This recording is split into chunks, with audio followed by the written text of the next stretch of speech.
This week on Generating Alpha, in an episode different than most, I'm joined by none other than Paul Krugman, Nobel Prize-winning economist, prolific writer, and one of the most influential economic thinkers of our time. Over the past 5 decades, Professor Krugman has helped shape modern economics through both his academic work and his role as a leading public intellectual. He first rose to prominence for his work on international trade and currency crises, which earned him the Nobel in 2008.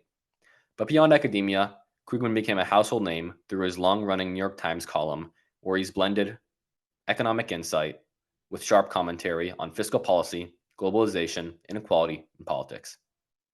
In this conversation, we talk about Krugman's early life, the roots of his interest in economics, the key and sometimes serendipitous milestones of his career. We dive into his views on the global and US economies, the evolution of trade policy, the rise of Wall Street's influence, and the challenges of inequality and populism. He also shares what policymakers often get wrong and advice for the younger generation. I really enjoyed making this episode, and I hope you guys enjoy listening to it. Thank you. Thank you, Professor Krugman, for joining me. It's a great honor. Thanks for taking the time. Yeah, well, thanks for being interested. Always happy to talk when I can manage it. I appreciate it. I've listened to a lot of your podcasts and interviews you've done, and I've noticed that a lot of them are solely focused on kind of your perspective and views at the time. But what I love to do with every one of my guests is kind of understand the person they are. Start off by understanding the person they are. So if I can start off by kind of going to your beginnings, your childhood, if that's okay, tell me a little bit about your upbringing and childhood in Utica, and how do you think that environment, that upbringing, kind of shaped your perspective today? Okay, I left Utica when I was 8 years old, so it's very little of that remains. I can't really tell you anything, and um, I left before I managed to pick up an upstate New York accent, which is probably a good thing. Although then I ended up with a Long Island accent, which is not such a good thing. So no, just and beyond that, it's really about as boring as you can get. I uh, grew up in the suburbs, and my father commuted in on the train every morning. My mother picked him up and returned at the station. Um, and um, nothing particularly exciting. How did your interest in economics first develop? Because not a lot of 10-year-olds go around saying they want to be an economist. When did it develop, and how did it develop? Well, I have a cute story which has at least some truth to it. I don't know if I've embellished it in my memory. But the story is that I was a science fiction fan, and I loved Isaac Asimov's Foundation novels, in which mathematical social scientists save galactic civilization, and I wanted to be one of those guys. And this is as close as I could get. Um, so that was part of it. Mostly what happened was I went to college and I thought I was going to go into history, but I did take Econ 10, and I discovered that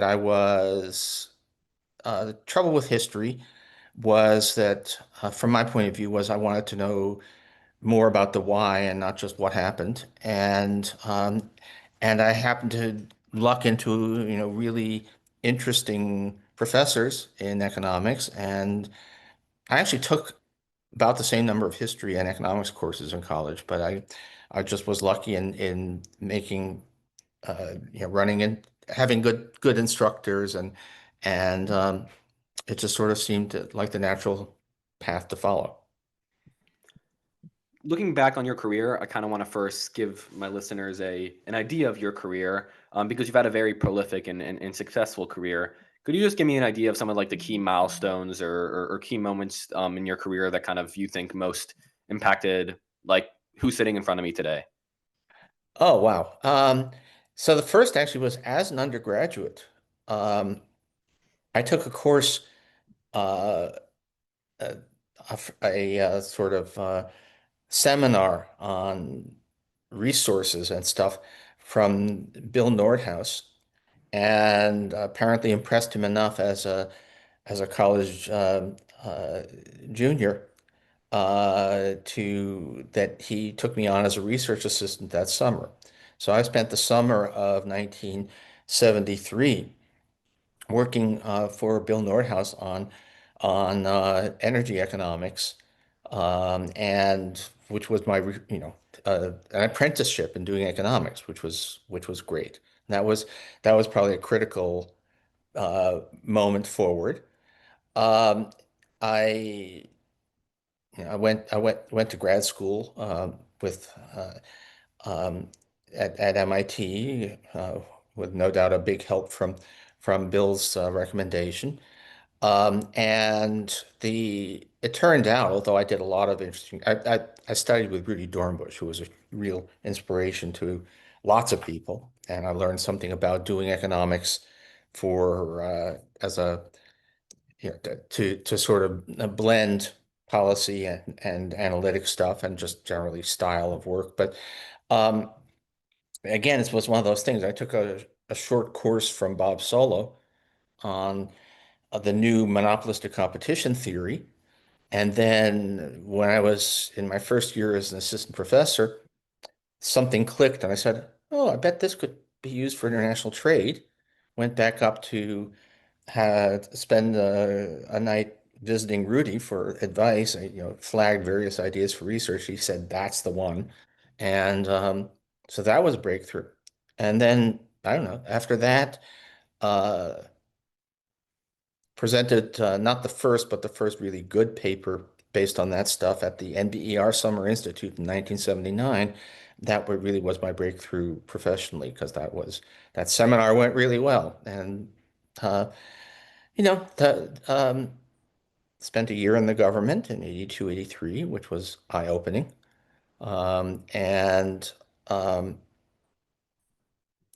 pretty straightforward up until, then uh, dabbled in journalistic writing and ended up at the New York Times, which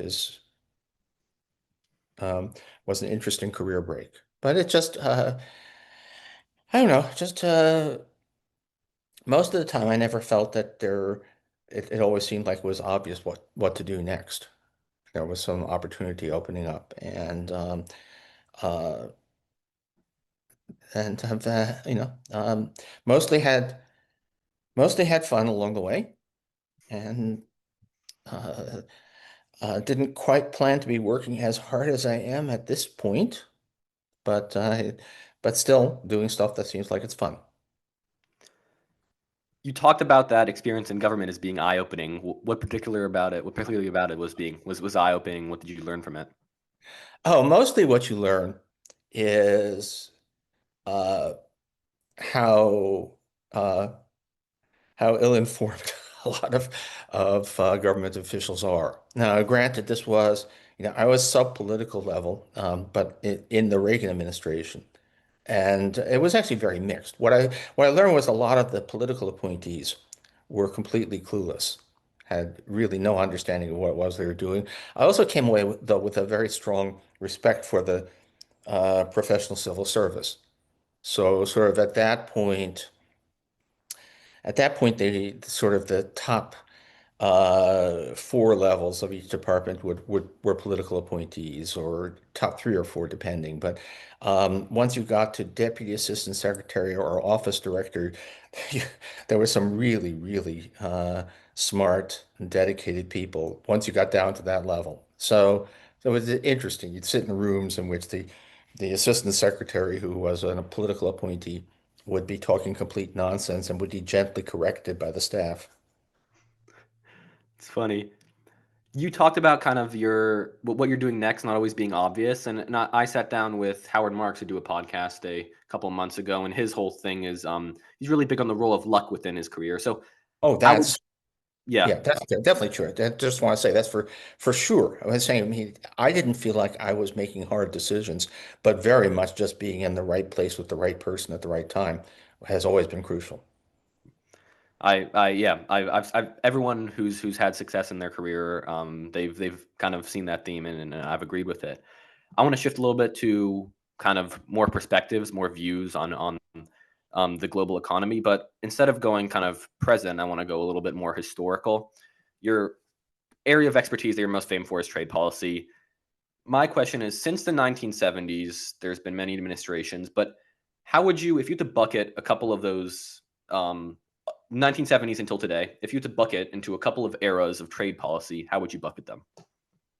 Oh, there's really just two eras of trade policy. There's pre-Trump and then there's Trump. I mean, we had, we have a system, or we had a system, um, uh, which actually goes back 90 years. It's the Reciprocal Trade Agreements Act of 1934, which set up first the United States doing trade negotiations with countries, reciprocal trade agreements, and then post-World War II, that got basically was the template for the GATT, so which was a globalized version of what the United States had been doing on a unilateral basis, and um, series of trade rounds, trade negotiations, gradual sort of ratcheting down of tariffs to where they were very low by uh, by 2016, and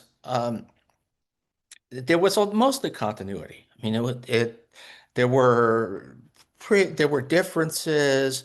Reagan was a little bit more protectionist than uh, than the presidents before or after him. More voluntary export restraints, as involuntary, or I'll hit you over the head with a baseball bat, imposed on Japanese autos. But for the most part, nothing really radical. And it was actually very interesting that one of the things I did see, which was kind of I refer to now, is um, I'd be I'd be at interagency meetings. I was very junior, so I wasn't at the table. I was the guy behind the table passing up little slips of paper to my principal. Um, but some idea would be floated, and the guy from the U.S. Trade Representative's office would say that would be GATT illegal, and end of story. Reagan, whatever else you can say, the Reagan administration believed that an agreement was an agreement, and if you violated if a policy that would violate an existing trade agreement was not within the realm of things to consider. So that was interesting, and that was continuity with the way we'd done business before, and the way we continue to do business afterwards. Absolutely, completely gone now, but that was very different. So you've been around to see, as an economist, to see kind of many different administrations. What are the most common mistakes you see policymakers make, not even within the world of trade, but overall? Oh my.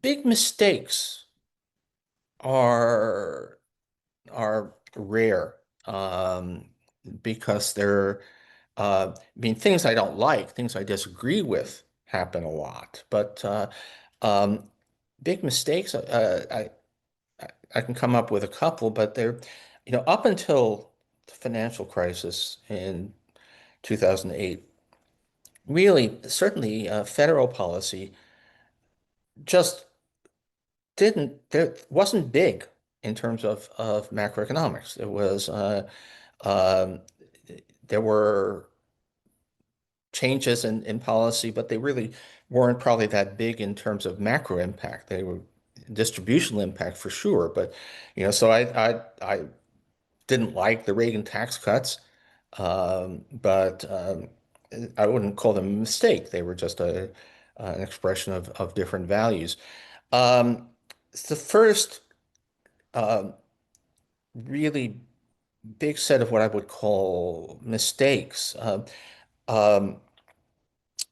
uh, Actually, in the United States, I can only think of one big sort of real mistake until we get to the current administration, which was the underpowered response to the financial crisis. It was just obvious to me that the Obama stimulus was way too small, and that it would take years to recover, which turned out to be true. And that was a clear um, mistake, partially analytical, partially just. Though they could have done it. They they chose to not pull out the stops politically. Um, but other than that, I mean uh, and sorry. Okay. So I do international economics. I did a lot of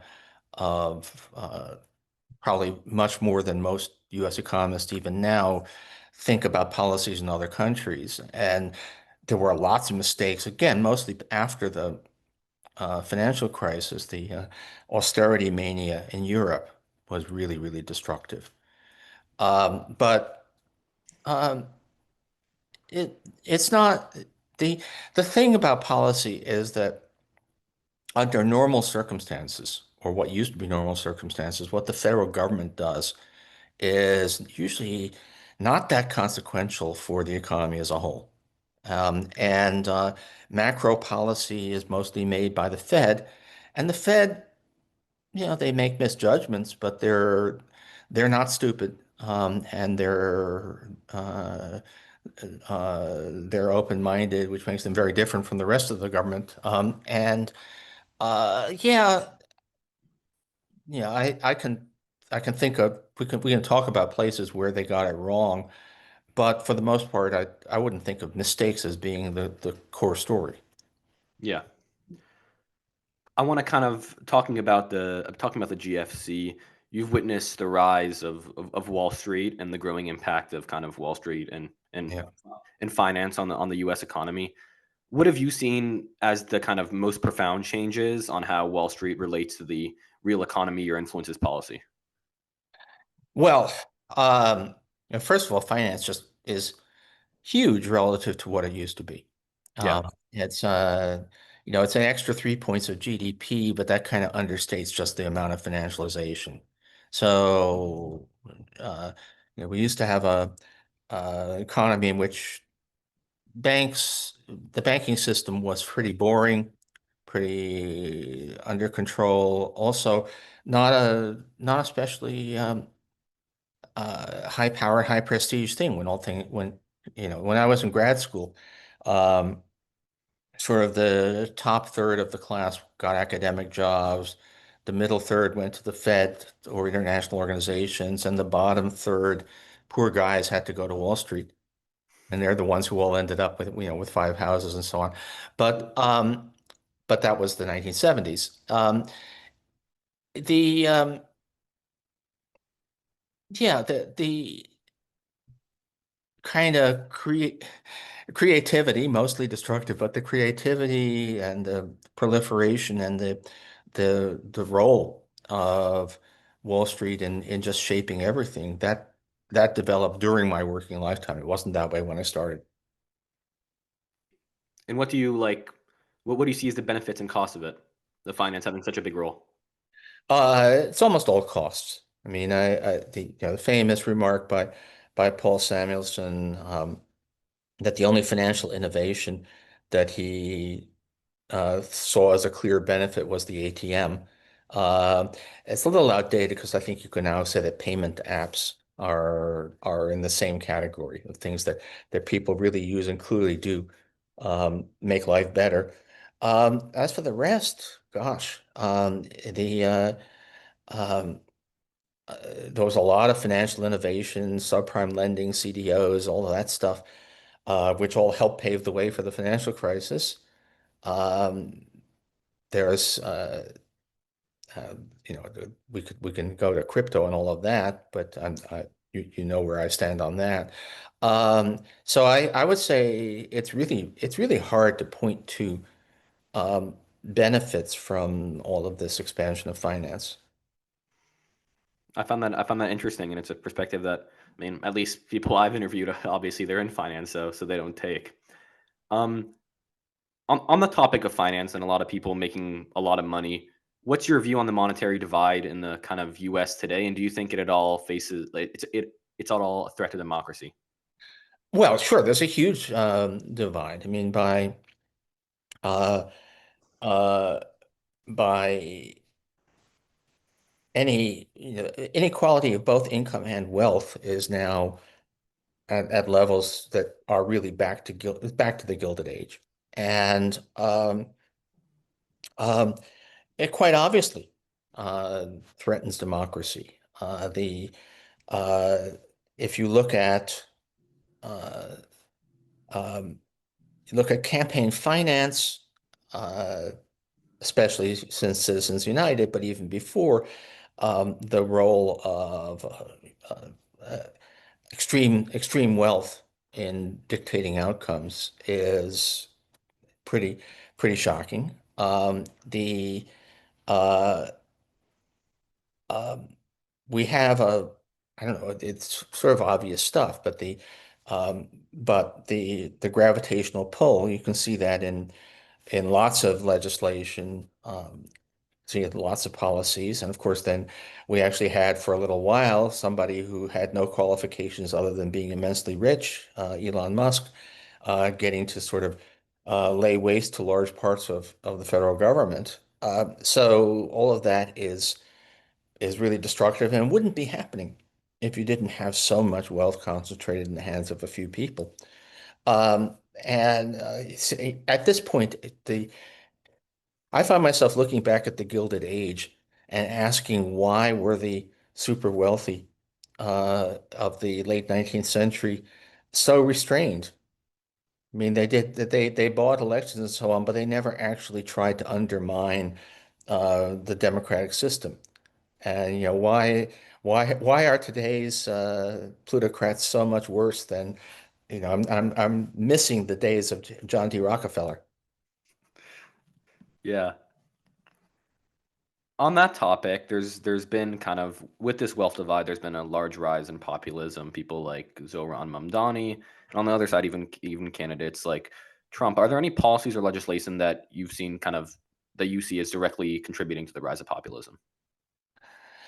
Oh, I'm not sure about. I mean, certainly the direction of I don't know what can you say. I mean, the rise of populism is a complicated story, and some of it there's clearly the left behind aspect, blue collar jobs, real wages, depending on which numbers you use, either not up by very much or possibly they're probably not actually down. Definitely a really big problem of stranded regional economies, which I think does contribute. Um, but it's also, again, I have this kind of international perspective, and what really strikes me is how the kind of nationalist right has attracted lots of support, even in places that have far more genuinely populist policies than we do. So there's a significant anti-immigrant right-wing movement in Denmark. Denmark has a social safety net uh, um, beyond the wildest dreams of U.S. progressives. It Yeah. has $23 an hour workers at McDonald's, and yet they also have a populist right, although it hasn't taken control of the country. So I'm not sure I think there's a lot going on that goes beyond economics. I'm not an economic determinist on this thing. Okay. I'd like to talk a little bit about U.S. debt, if that's okay. Yeah. Some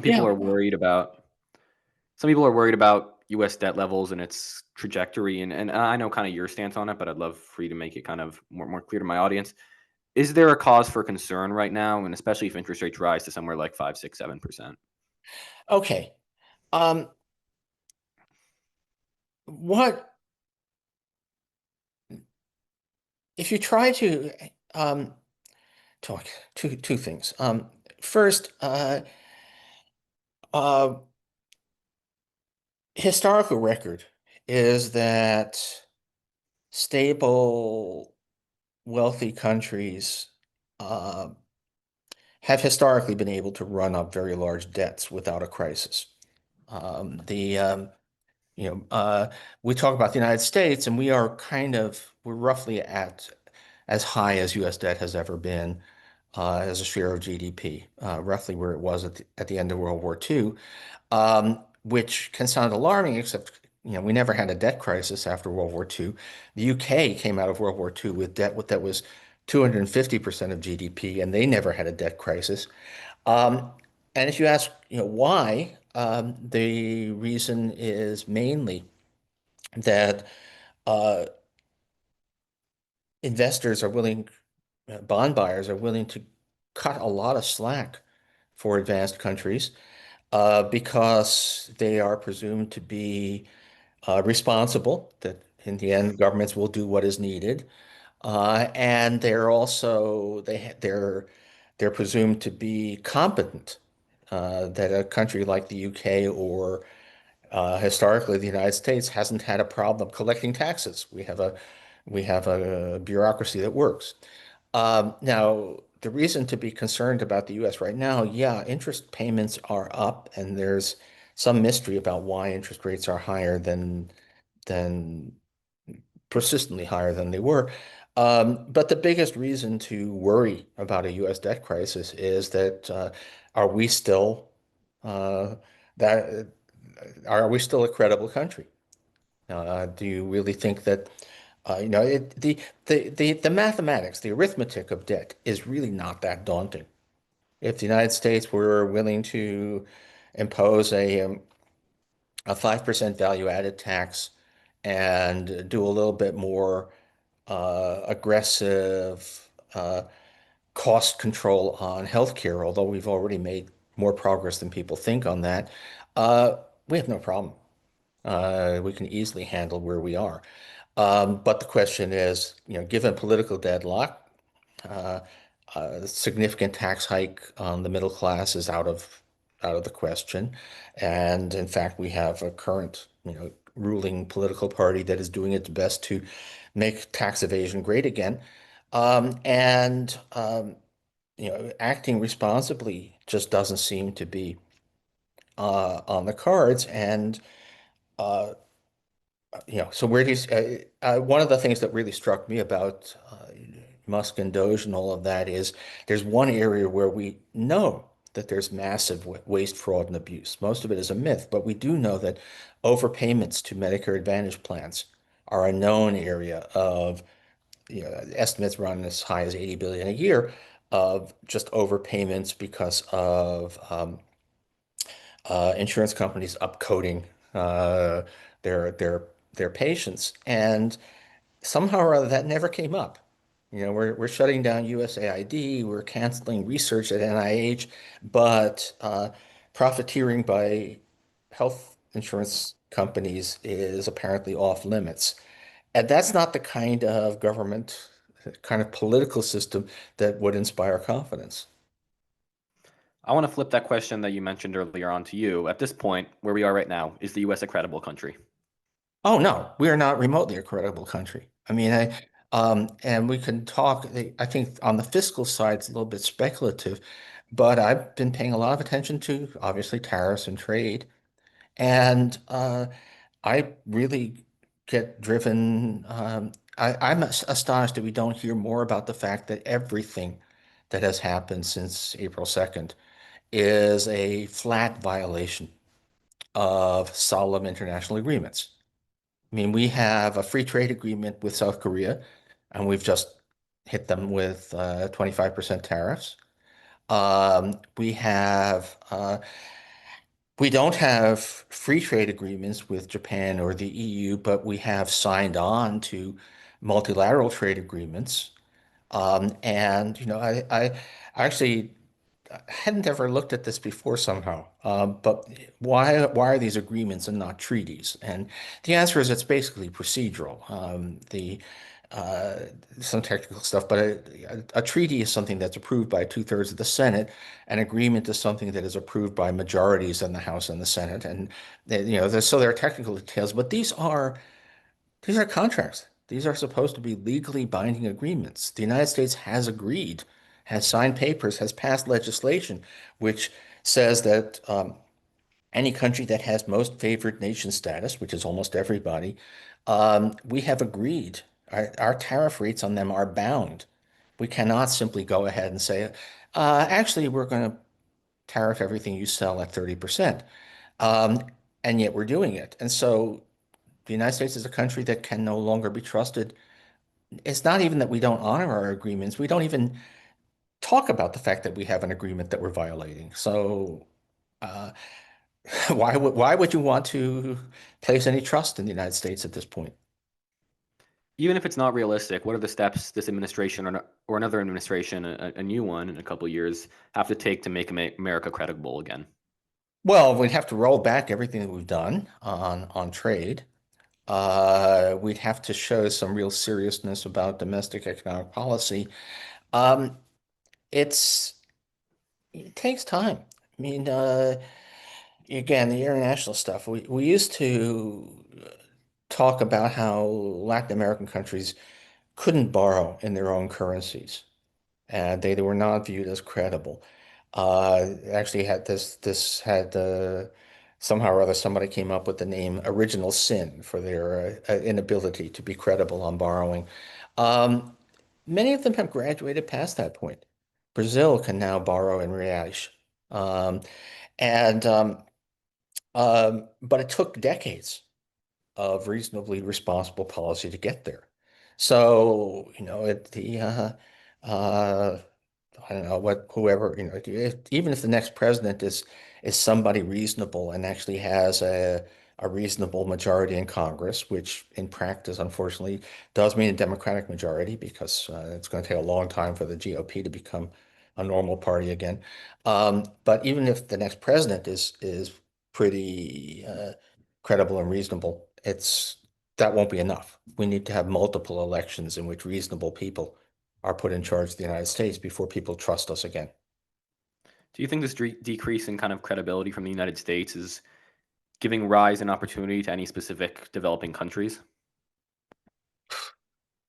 Um, I'm not sure. Yeah, I was gonna say. Um, I mean, certainly it help. I'm not sure whether China is a developing country or not. Yeah. It's lower income, sure. It's definitely, it's something like a quarter of our per capita income, but um, but uh, but its economy is by certainly on a purchasing power basis bigger than ours. But anyway, China, of course, this opens a lot of opportunities for China. Now, China is not. They have they have what we used to consider crippling credibility problems themselves. It's an autocratic regime. And autocratic regimes do sometimes decide that that thing we agreed to, never mind. It's long been anyway. Just dealing with Chinese business, you often have the sense that a contract there is a suggestion, but but they look more credible than we do at this point. So it offers some opportunities now. Um, I don't think, and nobody else is big enough, right? I mean, the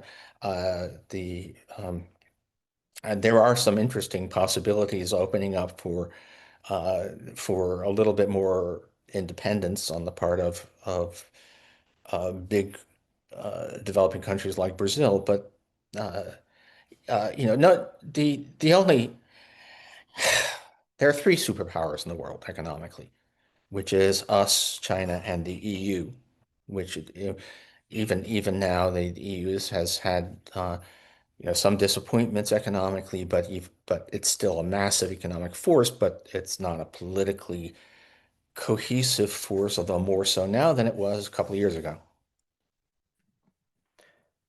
I want to shift a little bit to asking you more on kind of young people and education for my last couple of questions. Do you think the value of formal education, both in and of itself, but also within society, has changed in the last 25 years?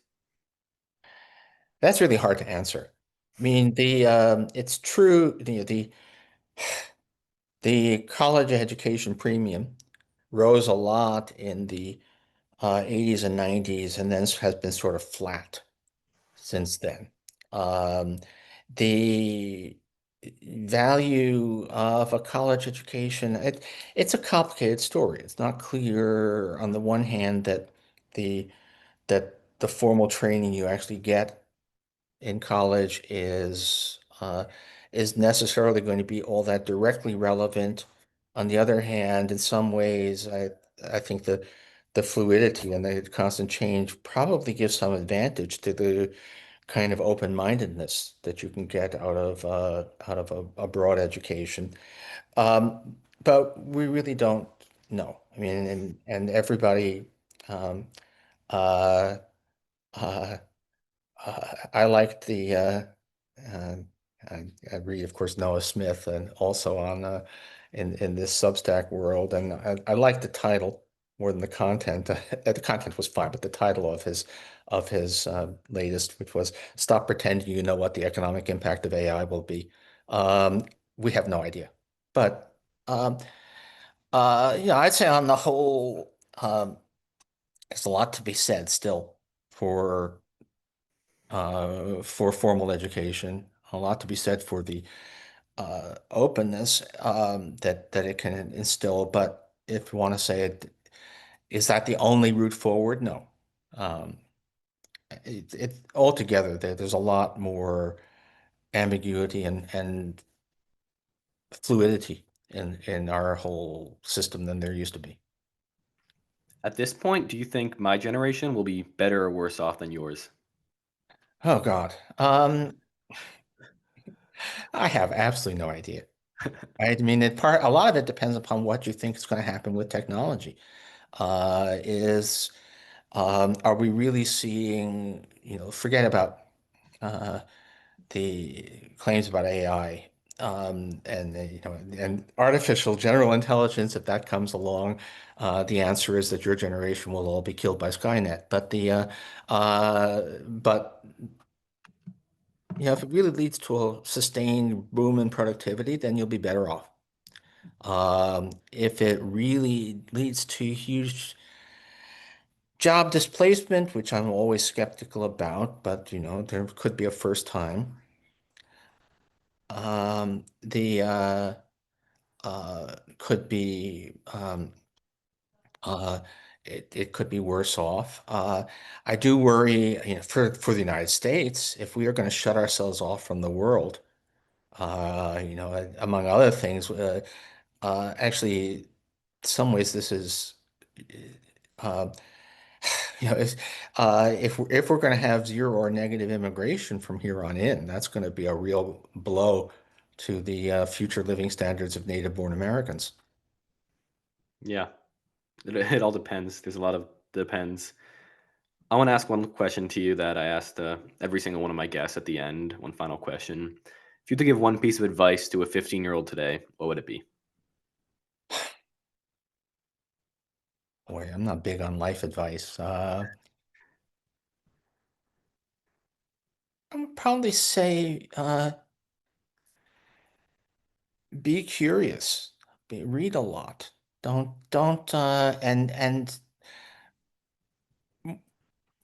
you know and read real stuff. I mean, don't uh, the uh, you cannot learn enough from podcasts and short form videos. I'm not sure. I'm not a big believer that you have to read 800-page books, but you have to read real, uh, thought out books and essays. And uh, yeah, so, but basically, be curious and willing to put in the work to try and understand stuff. And you never know. I mean, that's one of the things that I'm sorry, this is it's supposed to be a short answer, but when I think about my own career, um, although at each kind of fork in the road, it seemed pretty obvious which way to go. Um, if you'd asked me what I thought my life was going to be like, it was nothing like what it actually turned out to be. It's all about being uh, interested in a lot of stuff and being ready to try out stuff as opportunities arose. Uh,